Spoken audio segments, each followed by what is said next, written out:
بسم اللہ الرحمن الرحیم۔ معزز ناظرین السلام علیکم۔ امید ہے آپ سب خیریت سے ہوں گے۔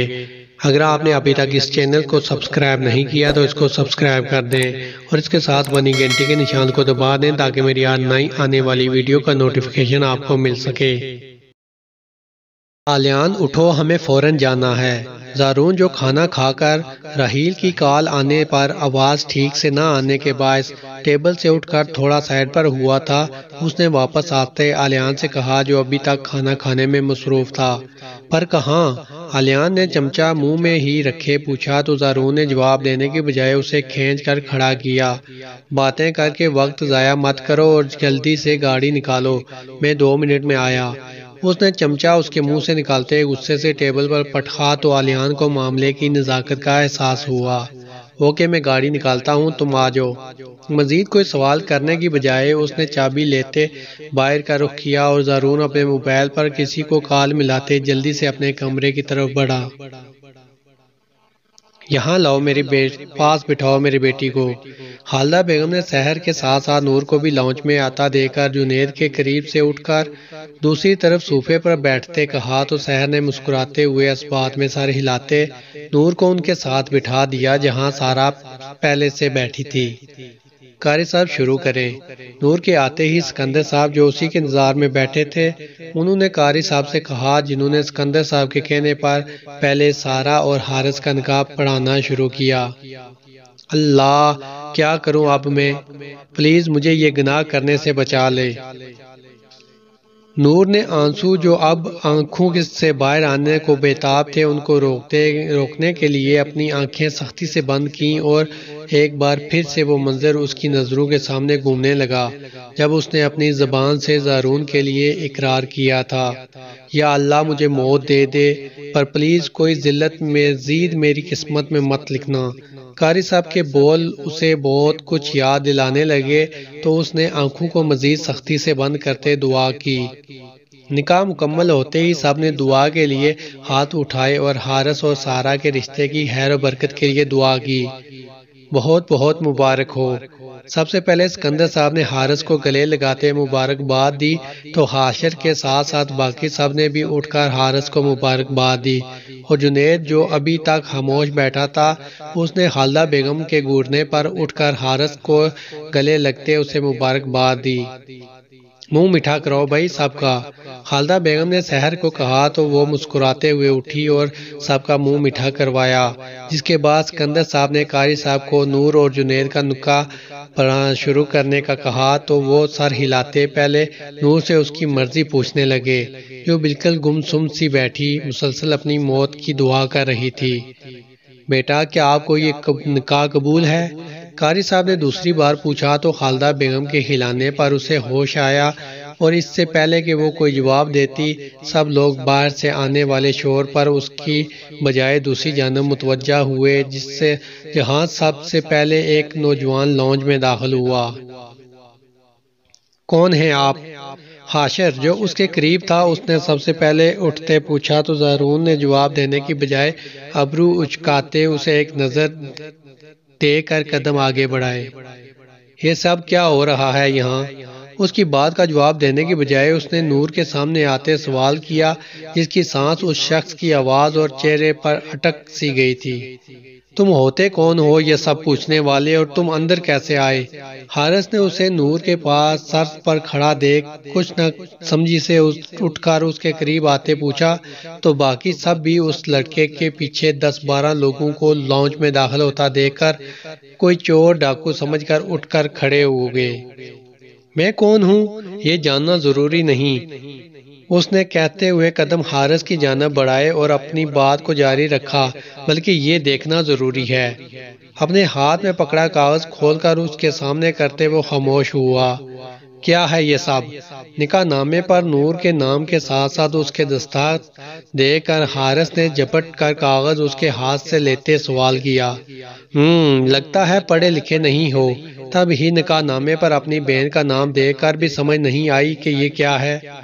کاغذ اس کے ہاتھ سے لیتے اس نے حارث کی آنکھوں میں دیکھتے بے خوف ہو کر بتایا تو اس کے ساتھ ساتھ لاؤنج میں موجود سب لوگوں نے بے یقینی سے سرخ دوپٹے میں گھونگھٹ نکالے بیٹھی نور کو دیکھا جو سب کے برعکس ابھی تک بیٹھی تھی۔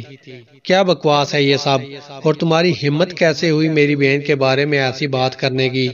حارث نے ہوش میں آتے ہی زارون کا گریبان پکڑا تو آلیان کے ساتھ ساتھ باقی 4 لوگ بھی ان دونوں کی جانب بڑھے، پر اس سے پہلے ہی زارون نے حارث کے ہاتھ سے اپنے گریبان جھٹکے۔ اپنے ہاتھ کنٹرول میں رکھو ورنہ ان کو توڑنے میں بس مجھے 1 سیکنڈ لگے گا۔ انگلی اٹھاتے اس نے سرخ آنکھوں سے حارث کو وارن کیا۔ کیا سمجھتے ہو تم ہم تمہاری دہشت سے ڈر جائیں گے اور اس جعلی نکاح نامے پر یقین کر لیں گے؟ حارث کا دل ابھی بھی اس بات کا یقین کرنے کے لیے تیار نہ تھا۔ ہا ہا ہا ہا، جعلی؟ کہکا لگاتے اس نے نکاح نامہ قاری صاحب کی طرف بڑھایا۔ دیکھیں یہ جعلی ہے؟ خود سے وضاحت دینے کی بجائے اس نے قاری صاحب سے پوچھا جو پہلے ہی گھبرائے کھڑے تھے۔ انہوں نے خاموشی سے نکاح نامہ پکڑتے دیکھا تو سکندر صاحب نے ہاتھ اٹھاتے انہیں منع کیا اور نور کی طرف قدم بڑھائے جو بالکل گمسم بیٹھی اپنا ہی تماشا بنتے دیکھ رہی تھی۔ یہ لڑکا سچ بول رہا ہے؟ اس کے سر پر کھڑے ہوئے سکندر صاحب نے آہستہ مگر سخت لہجے میں سوال کیا۔ ابو میں کہہ رہا ہوں نا یہ لڑکا جھوٹ بول رہا ہے، مجھے نور پر یقین ہے وہ ایسا نہیں کر سکتی۔ حارث نے آگے بڑھتے اس کی سائیڈ لی تو سکندر صاحب نے ہاتھ کے اشارے سے منع کیا۔ کوئی بھی اتنی بڑی بات یوں ہی نہیں بول سکتا، اور تم چپ رہو، میں پوچھ رہا ہوں نا۔ اس کی بات سنتے ہی انہوں نے چپ رہنے کا کہا اور نور کا بازو پکڑتے اسے اپنے سامنے کھڑا کیا جس کی وجہ سے اس کا دوپٹہ سر کر سر سے کندھے پر آ گیا۔ کیا پوچھ رہا ہوں میں، یہ لڑکا سچ کہہ رہا ہے یا نہیں؟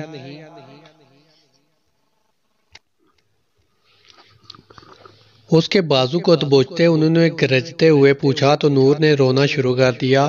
اسے سمجھ نہیں آ رہی تھی کہ وہ انکار کرے یا اقرار۔ میں کچھ پوچھ رہا ہوں۔ سکندر صاحب نے اس کے رونے کی پرواہ کیے بنا ہی چلاتے ہوئے سوال کیا تو زارون جو خاموش کھڑا نور کے اقرار کا منتظر تھا آگے بڑھا۔ میں آپ کو بتا چکا ہوں نا اور ثبوت بھی دکھا چکا ہوں، تو کیوں آپ چلا رہے ہیں اس پہ؟ میں تم سے بات نہیں کر رہا اس لیے خاموش رہو۔ اس کی بات مکمل ہونے سے پہلے ہی سکندر صاحب نے وارن کیا اور نور سے پھر سے سوال کیا جس کا جواب اس نے زبان کی بجائے ہاں میں سر ہلایا۔ ابو میں خود نہیں کیا سب زبردستی۔ ہمت کرتے اس نے اقرار کی بجائے اپنی صفائی دینا چاہی مگر اس سے پہلے ہی سکندر صاحب کا ہاتھ اٹھا اور اس کے گال پر نشان چھوڑتے اس کے ہونٹ کو زخمی کر گیا۔ بے شرم، بے حیا، پیدا ہوتے ہی تمہارا گلا دبا دیتا تو اچھا تھا۔ کہنے کے ساتھ انہوں نے دونوں ہاتھ اس کے گلے پہ رکھتے دبایا تو زارون نے زور سے انہیں پیچھے دھکا دیا۔ میں بار بار آپ سے کہہ رہا ہوں پر کیا سمجھ نہیں آ رہی آپ کو؟ پسٹل نکالتے اس نے غصے سے دوڑاتے ہوئے اس کا رخ سکندر صاحب کی طرف کرتے سب کی بولتی بند کی۔ اب کسی نے کوئی اور بکواس کی تو میں جھوٹ کر دوں گا۔ نور کا ہاتھ پکڑتے اس نے جتنی سختی سے کہا نور نے اتنی ہی بے رخی سے اس کا ہاتھ جھٹکا۔ حارث بھائی پلیز میری بات سنیں، اس نے میرے ساتھ زبردستی سب۔ نور نے حارث کے سامنے ہاتھ جوڑے تو اس نے سکندر صاحب سے بھی زوردار تماچا اس کے گال پہ مارا۔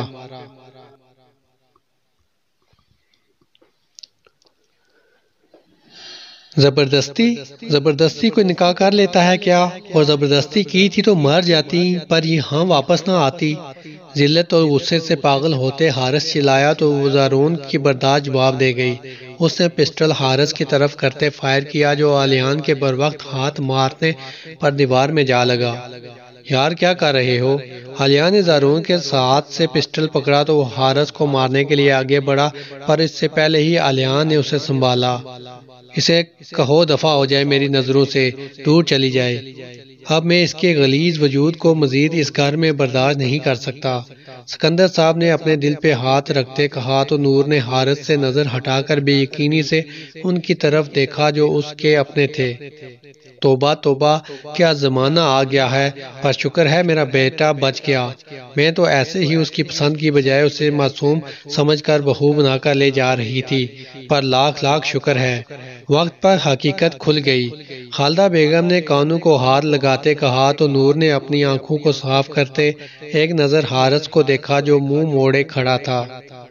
بھائی، نور نے ہمت کر کے پھر سے کوشش، پر اس سے پہلے ہی اس کی آنکھوں کے آگے اندھیرا آیا اور وہیں حارث کے قدموں میں ہی زمین بوس ہو گئی۔ نور، زارون نے آگے بڑھتے اسے اٹھایا اور ہوش میں لانے کی کوشش کی تو فریہ بیگم زارون کا دھیان نور کی طرف دے کر سکندر صاحب کے قریب آئیں۔ بھائی صاحب، اب جو ہونا تھا ہو گیا، اور اس لڑکی نے پتہ نہیں اور کیا کیا گل کھلائے ہونے ہیں، اس لیے میں کہتی ہوں اسے اس لڑکے کے ساتھ دفع کر دیں تاکہ مزید بدنامی نہ ہو۔ ان کے کان سے قریب ہوتے انہوں نے سرگوشی کی تاکہ زارون کو سنائی نہ دے۔ میں اسے یہیں دفن کر دوں گا، پر اس لڑکے ساتھ کبھی نہیں بھیجوں گا۔ سکندر صاحب کی بجائے حاشر جو کمرے سے سکندر صاحب کا پسٹل لے کر آیا تھا، اس نے اسے زارون کی طرف کرتے کہا اور ساتھ ہی فائر کیا جو گارڈز کے پکڑنے کے باوجود زارون کے بازو میں لگا۔ میں تم سب کا خون پی جاؤں گا۔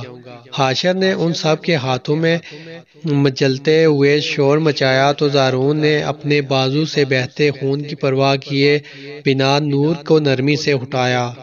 حالیان نے آگے بڑھتے مدد کے لیے ہاتھ بڑھائے اور پر زارون کے گرنے پر سائیڈ پر ہوا تو اس نے باہر جانے کی قدم حاشر کی جانب بڑھائے جو اب اسے گالیاں دے رہا تھا۔ اتنے ہی الفاظ منہ سے نکالو جن کا حساب بعد میں دے سکو، اور تم جانتے نہیں کہ زارون علی کیا چیز ہے، اور وہ اس سب کا بدلہ تم لوگوں سے لے کر رہے گا۔ اور رہی بات نور کو یہاں سے نہ جانے دینے کی، تو تم کیا تمہارا باپ بھی مجھے اسے لے جانے سے نہیں روک سکتا۔ زارون نے اپنا غرور اور سختی اپنے الفاظ میں سموتے حاشر کو دھمکی دی اور تکلیف کے باوجود بھی وہ نور کو سنبھالتے آگے بڑھا، پر پھر سے رک کر پلٹا۔ ویسے مجھے کافی افسوس ہوا، تم لوگوں کو نور کی بات سن لینی چاہیے تھی، کیونکہ تم سب کو یہ بتانا چاہ رہی تھی کہ میں نے نکاح اس کی مرضی کے بغیر گن پوائنٹ پر کیا تھا، اور اس میں تو نور کا کوئی قصور نہیں تھا، اور نہ ہی وہ مجھے جانتی تھی۔ یہ تو میری ضد تھی جو میں نے ہر حال میں پوری کی۔ میں اس کا اپنا نہیں تھا، پر تم لوگ تو اس کے اپنے تھے، تو کیوں نہیں سنی اس کی بات؟ کیا اپنی تربیت پر اتنی ہی بے اعتباری تھی یا غیرت نے آنکھوں پر پٹی باندھ دی تھی؟ زارون نے سچ بتاتے نور کے کردار کو سب کی نظروں میں پاک کرنے کی کوشش کی اور مزید کوئی بات کیے بنا سب کو ساکت چھوڑے اسے لے کر باہر نکل گیا۔ تو حالیان نے گارڈز کو اشارہ کرتے سب کو سنبھالنے کا کہتے خود بھی اس کے پیچھے ہی باہر کی طرف بڑھا۔ زارون نور کو لے کر پیچھے والی سیٹ پر بیٹھا تو حالیان نے آگے بیٹھتے جلدی سے گاڑی سٹارٹ کی اور گیٹ سے باہر نکالتے اسپتال کی طرف بڑھائی۔ تم ٹھیک ہو نا؟ گاڑی کی سپیڈ بڑھاتے اس نے زارون سے پوچھا جو سر پیچھے سیٹ کے بیک سے لگا چکا تھا۔ ٹھیک ہوں، بس جلدی کرو، نور کی طبیعت مجھے ٹھیک نہیں لگ رہی۔ اس کی سانس اکھڑتی دیکھ کر زارون نے فکر مندی سے کہا تو حالیان نے سپیڈ مزید بڑھائی اور گاڑی سنبھالتے ساتھ احمد جو ڈاکٹر ہونے کے ساتھ ساتھ اس کا دوست بھی تھا کو کال کر کے ساری بات بتاتے تمام انتظام کرنے کا کہہ دیا۔ اگلے 10 منٹ میں وہ اسپتال پہنچے تو احمد نے تمام انتظام مکمل کر لیے تھے۔ ان کے آتے ہی اس نے نور کو ڈاکٹر عائشہ کے سپرد کرتے خود زارون کی جانب بڑھا جو اب مسلسل خون بہنے کی وجہ سے بے ہوش ہو چکا تھا۔ گولی نکالنے کے 2 گھنٹے بعد زارون کو ہوش آیا تو اس نے پہلا سوال نور کے متعلق کیا۔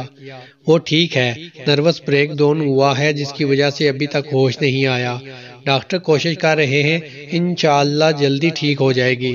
حالیان جو پچھلے 2 گھنٹے سے گنچکر بنا کبھی نور کو دیکھتا کبھی زارون کو، اب زارون کے ہوش میں آتے اس نے شکر ادا کیا کہ دونوں میں ایک تو ٹھیک ہے۔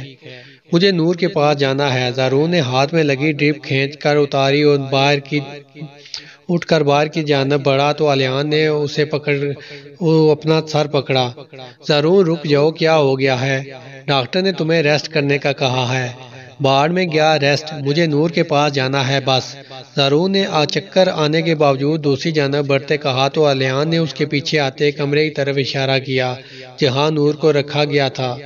نور کمرے میں داخل ہوتے اس نے بیڈ کے قریب جاتے اسے پکارا جو ابھی تک ہوش خرد سے بیگانہ تھی۔ سر پلیز آپ پیشنٹ کو ڈسٹرب مت کریں، وہ پہلے ہی کافی اسٹریس میں ہے۔ الیان کے ساتھ نرس نے اندر آتے زارون کو منع کیا۔ ڈاکٹر کہاں ہیں؟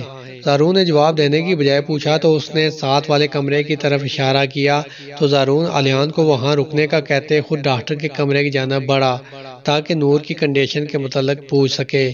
امید ہے آپ کو یہ ایپیسوڈ پسند آئی ہوگی۔ ملتے ہیں اگلی ایپیسوڈ کے ساتھ، تب تک کے لیے اللہ حافظ۔